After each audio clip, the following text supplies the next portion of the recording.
और आज मैं आपसे बात करना चाहता हूँ नीति वचन की किताब उसका 3 अध्याय और 6 पद से, जहाँ पर कुछ इस प्रकार से लिखा है, उसी को स्मरण करके सब काम करना, तब वह तेरे लिए सीधे मार्ग को निकालेगा। आमीन। दोस्तों यहाँ पर परमेश्वर का वचन कहता है कि उसी को स्मरण करके अपने सब कामों को करना। दोस्तों यहाँ पर सुलेमान अपने बच्चों को यह शिक्षा दे रहा है कि तुम हमेशा अपने जीवन में परमेश्वर को स्मरण करके अपने कामों को करना, यानी कि अपने जीवन में पहला स्थान तुम परमेश्वर को देना किसी भी कार्य को करने से पहले। यदि तुम किसी कार्य को करने के लिए जा रहे हो तो सबसे पहले परमेश्वर से प्रार्थना करो, प्रभु को पहला स्थान दो, उससे पूछो, उससे मार्गदर्शन को लो। जब तुम इस प्रकार से करोगे, जब तुम अपने सब कामों में पहला स्थान परमेश्वर को दोगे, अपने प्रतिदिन के जीवन में पहला स्थान जब प्रभु को दोगे, तो परमेश्वर तुम्हारे लिए सीधे मार्ग को निकालेगा, यानी कि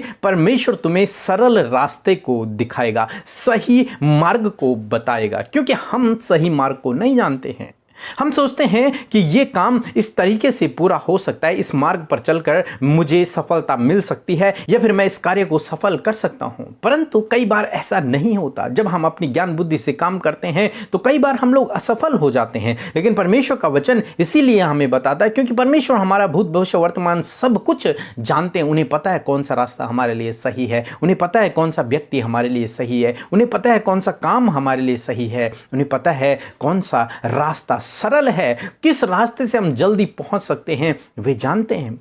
इसीलिए आज सुबह में परमेश्वर का वचन हमें और आपको बताता है कि हम हर एक काम को परमेश्वर को स्मरण करके करें।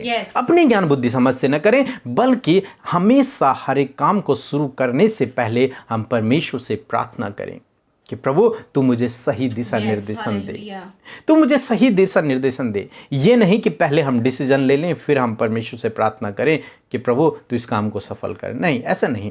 पहले हम दिशा निर्देशन के लिए, सही मार्ग के लिए, सही गाइडेंस के लिए पहले हम परमेश्वर से प्रार्थना करें। और यदि वो हमें सही रास्ता दिखाता है, यदि वो हमें गाइड करता है, तब हम उस रास्ते पर चलें, तब हम उस रास्ते पर चले। और परमेश्वर का वचन कहता है कि जब तू इस प्रकार से करेगा तब तेरे लिए परमेश्वर तेरे सब कामों को सफल करेगा, तेरे लिए सरल रास्ते को निकालेगा, तेरे को सही मार्ग दिखाएगा, तेरे काम सफल होंगे।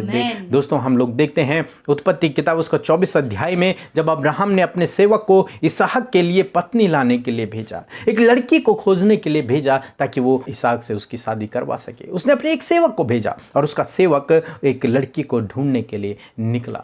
तब उस सेवक ने इस प्रकार से प्रार्थना की कि हे अब्राहम के परमेश्वर तू मेरे इस काम को सफल कर। दूसरे शब्दों में कि हे अब्राहम के परमेश्वर यहोवा तू मुझे सही रास्ता दिखा, तू मुझे सरल रास्ता दिखा, तू मेरी अगुवाई कर, तू मेरा मार्गदर्शन कर, जिस रास्ते पर मुझे चलना है उस पर तू मेरी अगुवाई कर, मुझे उस जगह तक लेकर के जा जो तूने चुना हुआ है, जो सही है वहां तक लेकर के जा। और जब उसने इस प्रकार से प्रार्थना की तो उसके जीवन में ऐसा ही हुआ। और दोस्तों आप जानते हैं ये परमेश्वर को जानने वाला नहीं था, यानी कि ये यहूदी नहीं था, ये अब्राहम के वंश का नहीं था, ये तो गैर यहूदी था, अन्य जाति था। लेकिन फिर भी इसने परमेश्वर से प्रार्थना की। और जब उसने परमेश्वर से प्रार्थना की तब परमेश्वर ने उसे सही रास्ता दिखाया, सही उपाय उसके लिए किया, उसके काम को परमेश्वर ने सफल किया, उसके लिए परमेश्वर ने सरल रास्ते को दिखाया। दोस्तों इसी प्रकार से आज सुबह में मैं आपसे कहना चाहूँगा कि परमेश्वर आपके कामों को सफल करेगा,